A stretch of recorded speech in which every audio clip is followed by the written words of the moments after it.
Assalamualaikum warahmatullahi wabarakatuh. Selamat sore. Kita kembali mengudara di kesempatan sore hari ini untuk bersama-sama melihat dari capaian pengerjaan yang sudah didapatkan sampai saat ini.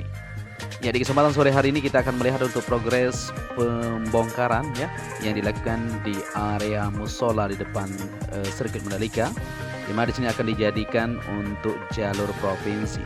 Saat ini persiapan bisa kita perhatikan bersama-sama di sini ya. Ini adalah detik-detik dari pembongkaran musola yang ada di depan ini.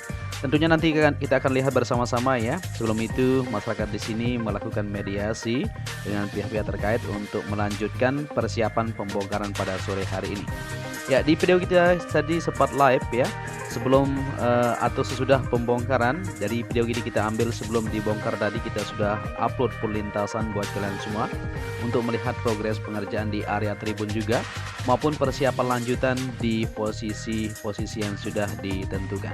Kita akan sama-sama pantau, nantinya kita akan kembali lagi untuk melihat dari pembongkaran secara menyeluruh yang dilakukan di sini. Ya, buat teman-teman yang baru bergabung di kesempatan sore hari ini ya, saya ucapkan terima kasih banyak. Dan buat kalian semua yang sudah mengklik video ini, tentunya saya ucapkan sehat selalu. Semoga saja kita semua dipermudahkan segala urusan serta dilimpahkan rezeki oleh Allah Subhanahu wa Ta'ala. Amin ya Robbal 'Alamin.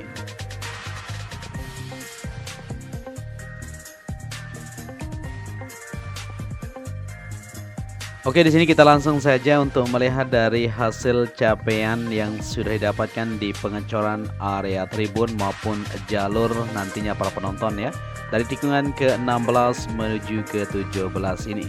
Begitu juga untuk pengerjaan penghamparan lapisan agregat tentunya akan dihamparkan di bagian depan tersebut, maupun penggalian untuk pondasi yang sudah ditentukan untuk tribun yang khususnya diimport ya dari Prancis dan Jepang tersebut. Ya, di sini di gardu PLN seperti yang kita perhatikan untuk pemasangan di sistem drainase di sebelah depan ini tentunya terus dilakukan pengoneksian sepanjang depan tribun menuju ke sisi yang sudah disiapkan untuk aliran air nantinya ketika hujan. Ya, untuk persiapan di segala sektor untuk menyambut dari ajang balapan bergengsi MotoGP di Maret 2022 ini, tentunya banyak sekali informasi-informasi yang kita dapatkan ya terkait masalah penyebaran COVID maupun virus yang masih melanda dunia. Dan banyak juga kita dengar bahwa pihak Dorna juga tidak setuju ya, karena akan dikarantina 14 hari tentunya. Nah, jadi kita dapat informasi sesuai dengan yang dibilang sama Pak Menteri Pariwisata Ekonomi Kreatif ya. Jika pemerintah Indonesia memberlakukan wajib karantina 14 hari, kita negara hukum yang sudah menerapkan pengadaan pandemi COVID-19 sesuai dengan kaedah terbaik. Kita sudah best practice, ujarnya Pak Sandiaga Uno ya dalam weekly press briefing di kantor Kemenkrep Jakarta Pusat Senin ini tentunya. Ya, untuk MotoGP seri kedua 2022 akan digelar di sirkuit Mandalika, Lombok, Nusa Tenggara Barat pada tanggal 18 sampai 20 Maret nanti. Pemerintah Indonesia terus menyelesaikan berbagai persiapan yang dibutuhkan untuk perhelatan ajang balap motor paling bergengsi di dunia tersebut. Namun masalahnya ya, Indonesia masih berjibaku menekan kasus varian Omicron yang terus naik dan diwajibkan karantina 7 hari bagi pelaku perjalanan dari luar negeri atau PPLN yang masuk kita ya, yang masuk ke Indonesia. Ya, CEO Dorna Sport ya, Carmelo Ezpeleta mengatakan pihaknya siap membatalkan gelaran MotoGP jika negara tuan rumah memberlakukan karantina sampai 14 hari seperti itu. Ya, jika kami terpaksa dikarantina selama 14 hari, jawabannya ya, kami akan jelas. Kami tidak akan pergi ke sana atau ke lokasi balapan. Itulah batasannya, ujar Ezpeleta seperti dikutip dari Italy24news.com. Ya, menanggapi pernyataan pihak Dorna Sport tersebut ya, Pak Sandiaga Uno mengatakan Indonesia tidak terima diancam. Ya, kalau ada pihak yang mengancam tidak akan menyelenggarakan MotoGP karena penanganan COVID-19, bangsa ini diatur pemerintah secara hukum. Kita fokuskan penanganan pandemi dan kebangkitan ekonomi. Kita akan selesaikan kewajiban kita, tapi kita tidak terima diancam, ujar Pak Sandiaga Uno tentunya. Ya, Pak Sandiaga Uno mengatakan bahwa para pelaku pejalan dari luar negeri ke Indonesia, terutama bagi bagian dari perhelatan MotoGP, yang akan diterapkan sistem travel bubble atau gelembung perjalanan seperti itu. Ya, ini diterapkan menyeluruh ya. Ada periode karantina berlaku untuk kru official MotoGP. Ini skema yang tepat. G20 sudah diuji cobakan Desember 2021, ujar Pak Sandiaga Uno tentunya.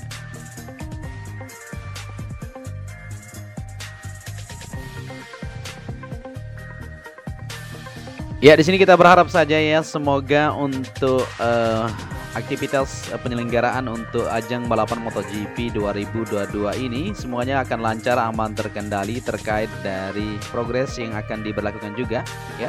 Untuk tim Dorna Sport nantinya akan terus dibicarakan lebih lanjut supaya semuanya aman, terkendali untuk kita semua. Ya, di sini kita berada di tribun VIP Deluxe Class. Seperti yang kita perhatikan bersama-sama, untuk pengerjaan sejauh ini masih terus dikerjakan di sini sampai sore hari. Bahkan lembur untuk menuntaskan dari pengerjaan perakitan kerangka maupun tiang-tiang sudah dipasang. Cukup panjang dari hasil pengerjaan sampai sore hari ini.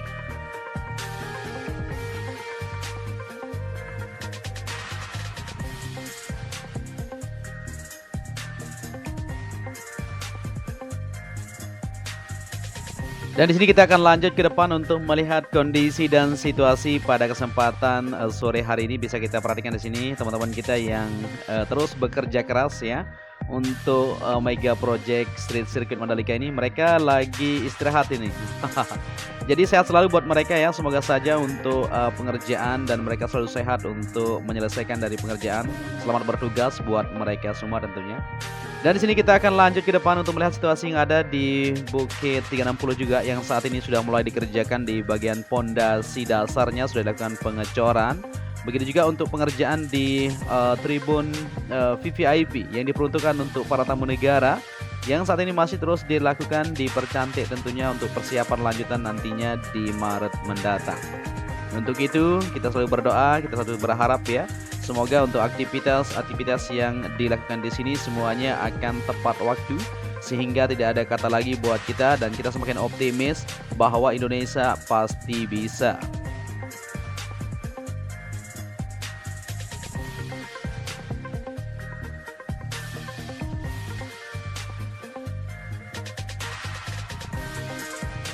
Oke, di sini kita lanjut kembali untuk melihat situasi di bagian area tribun yang saat ini masih terus dikerjakan pengecoran pengerjaan lanjutan di sore hari ini menjelang lembur. Tentunya kita pantau buat kalian semua. Ya, kita berada di sisi sebelah kanan tikungan pertama seperti yang kita lihat di sini untuk pengerjaan. Bisa kita lihat ya, para pekerja sudah mulai rehat, dan hasilnya bisa kita lihat bersama-sama. Di depan ini sudah dilakukan penaruhan untuk besi-besi yang sudah disiapkan untuk dicor lanjutan. Begitu juga di bagian tengah ya, nantinya akan digunakan untuk fasilitas penunjang lainnya maupun untuk pengerjaan lanjutan di sistem drainase yang berada di sisi belakang maupun di bagian depan tribun terus dikerjakan sampai sore hari ini. Dan di sini seperti yang kita lihat ya, untuk pengecoran yang sudah dilakukan cukup panjang ini menuju ke bagian belakang tersebut. Di sini terus dilakukan pengerjaan lanjutan juga di depan sana untuk drainase maupun untuk pejalan kaki, begitu juga untuk pondasi tribun. Seperti yang kita perhatikan di sini, aktivitas para pekerja terus melakukan aktivitas mereka sampai malam atau sampai sore seperti ini ya. Mereka terus semangat tanpa lelah ya, tidak menyurutkan semangat mereka walaupun diterpa hujan, walaupun panas, tidak masalah. Mereka tetap semangat untuk menuntaskan dari pekerjaan yang mereka pegang saat ini.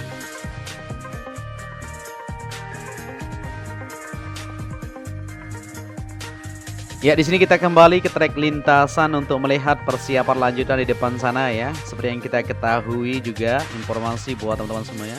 Ketua MPR RI sekaligus Ketua Umum Ikatan Motor Indonesia atau IMI atau IMI ya, Bambang Susatyo siap bekerja sama dengan Mandalika Grand Prix Association atau MGPA dan Indonesian Tourism Development Corporation atau ITDC memastikan kesiapan Indonesia dalam menyelenggarakan MotoGP 2022 pada tanggal 18 Maret sampai 20 Maret 2022 ini. Ya, tentunya sebagaimana penyelenggaraan World Superbike 2021 kemarin, IMI juga akan berkontribusi menyukseskan MotoGP 2022 khususnya di bagian medical, race control, marshal, lokal, internasional hingga safety car tentunya. Ya, tidak hanya MotoGP, IMI bersama ITDC dan MGPA juga sedang mempersiapkan agar sirkuit internasional Mandalika bisa menyelenggarakan FIA World Endurance Championships atau WEC 2022 dan juga F1 pada 2024, ujar Bamsot usai menerima direksi MGPA di Jakarta Senin ini. Direksi MGPA yang hadir antara lain Direktur Utama Friendly Satria, Wakil Direktur Utama Cahyadi Wanda, ya, Direktur Keuangan Aji Munarwiyanto, Direktur Teknik Samsul Purba, dan VP Government Relations Joko Santoso. Hadir pula Direktur Operasional ITDC Ari Prasetyo di sana. Ya, kesuksesan kerjasama IMI dan MGPA dalam menyelenggarakan World Superbike 2021 di sirkuit internasional Mandalika akan kembali dilanjutkan dalam MotoGP 2022 ini.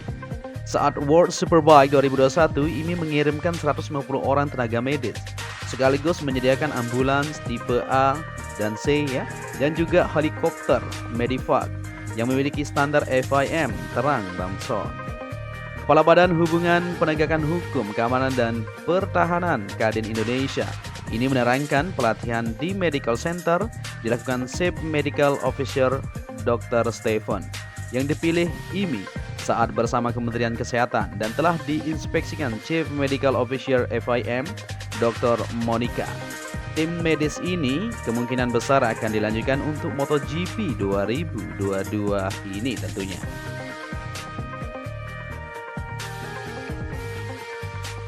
Ya, selain itu juga IMI juga berkontribusi mengirimkan 350 orang marshal lokal asal Lombok serta marshal internasional 13 orang dari Malaysia.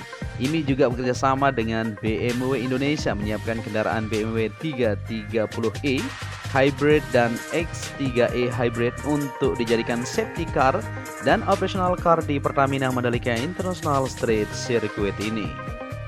Tentunya ya nanti akan lebih mantap. Segala sektor persiapan terus dicanangkan mulai dari sekarang tentunya untuk kesuksesan penyelenggaraan MotoGP 2022 ini. Oke, kita lanjut saja di sini. Kita sudah berada di lingkungan ke-8, 9 menuju ke-10 untuk melihat situasi di sore hari ini untuk pengerjaan lanjutan di Bukit 360. Seperti yang kita ketahui, untuk bukit ini masih terus dilakukan penataan pengerjaan lanjutan. Di bagian jalurnya yang kita lihat di sini sudah dilakukan penghamparan lapisan sabes menuju ke atas bukit tersebut, dan saat ini pengerjaan lanjutan untuk pondasi bawah masih terus dilakukan pengecoran persiapan lanjutan di bagian pondasi yang sudah ditentukan di bagian titik-titik yang akan dibangun untuk penempatan nantinya di bagian tempat untuk para pejabat negara maupun bisa dikatakan observation deck seperti itu. Nah, di bagian sisi sebelah kanan ini sudah digali juga ya dari kemarin sampai saat ini maupun pengerjaan lanjutan pemasangan besi, pengecoran sedang berlangsung di sore hari ini di atas ketinggian Bukit 360 ini. Tentunya akan terlihat lebih indah nantinya ketika sudah ready untuk bangunan-bangunan yang ada di sini ya, untuk penunjang fasilitas di sirkuit Mandalika. Semakin mantap tentunya untuk perkembangan lanjutan yang akan digunakan di sini. Penataan terus dilakukan sampai saat ini ya untuk persiapan sirkuit ini sendiri. Kita harus berbangga tentunya dan terus berdoa semoga untuk aktivitas pengerjaan yang dilakukan di zona lintasan sirkuit Mandalika maupun pengerjaan lanjutan di bagian jalur provinsi dan lain-lain bisa berjalan sesuai dengan jadwal yang sudah ditentukan.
Oke, di sini kita kembali lagi di tikungan ke-11 menuju ke-12 seperti yang kita perhatikan tadi ya. Untuk keindahan di Bukit 360 itu bisa kita lihat pantai di depan sana.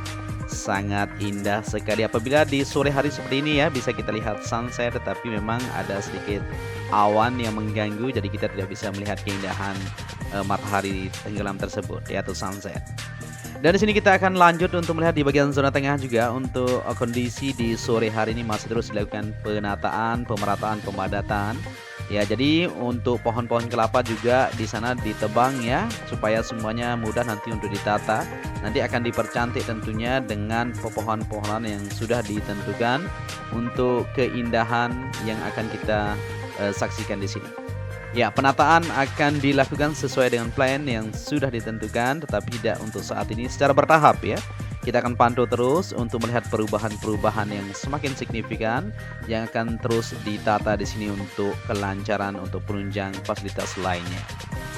Ya, di sore hari ini seperti inilah kondisinya di bagian tengah seperti yang kita perhatikan bersama-sama, sudah clear, permasalahan juga sudah oke, jadi tinggal lanjutan untuk penataan saja. Ya, di sore hari ini kita juga akan lihat di tribun sisi sebelah kanan tikungan ke-13 menuju ke-15. Apakah sudah dilakukan pengerjaan? Karena di sini masih belum kita lihat kemarin ya. Oke, kita lanjut untuk melihatnya. Nah, di sini sudah dilakukan untuk pemerataan di pondasi dasar seperti yang kita ketahui ya. Untuk pondasi di area tribun yang ada di sirkuit Mandalika dipertinggikan sedikit ya, tidak seperti kemarin. Jadi buat teman-teman semuanya, apabila duduk nanti di bagian depan tidak akan terhalang oleh pagar atau concrete barrier yang berada di sisi sebelah kiri untuk lintasan maupun di bagian sisi kanannya. Di sini kita kembali ke trek lintasan dari tikungan ke-14 menuju ke-15, di mana kita akan lihat untuk musola yang kita lihat tadi ya. Pembongkaran segera atau saat ini sudah diratakan. Kita akan kembali ke jalur provinsi untuk melihat kondisi di musola maupun persiapan lanjutan di area parkir VIP di belakang sana masih terus dikerjakan sampai sore hari ini.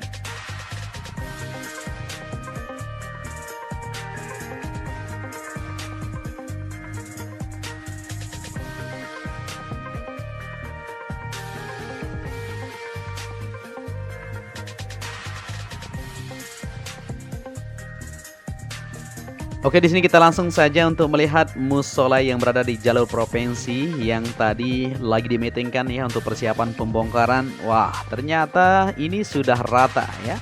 Ya, di live kita sudah sajikan tadi buat kalian semua untuk progresnya seperti ini. Ya, jadi untuk masyarakat sudah berdiskusi bersama-sama ya pihak terkait di sini untuk melakukan pembongkaran dan perpindahan nanti akan dibuat di bagian belakang dusun ujung ini ya untuk musola yang ada di depan jalur provinsi ini. Ya, jadi untuk itu semuanya sudah berjalan lancar, aman ya untuk para pekerja untuk melanjutkan aktivitas pengerjaan supaya cepat untuk realisasi pembangunan jalur provinsi yaitu bypass sepanjang 5,3 km dari Kuta Mandalika menuju ke Bundaran Sunggung di sebelah timur sana. Ya, mungkin sampai di saja perjumpaan kita di kesempatan sore hari untuk kita sajikan video terbaru tentang progres yang bisa kita bagikan buat kalian semua. Apabila ada narasi yang saya sampaikan kurang pas, mohon koreksinya nanti. Dan apabila kalian menyukai video ini, bisa dibantu channel ini dengan cara like, share, dan subscribe.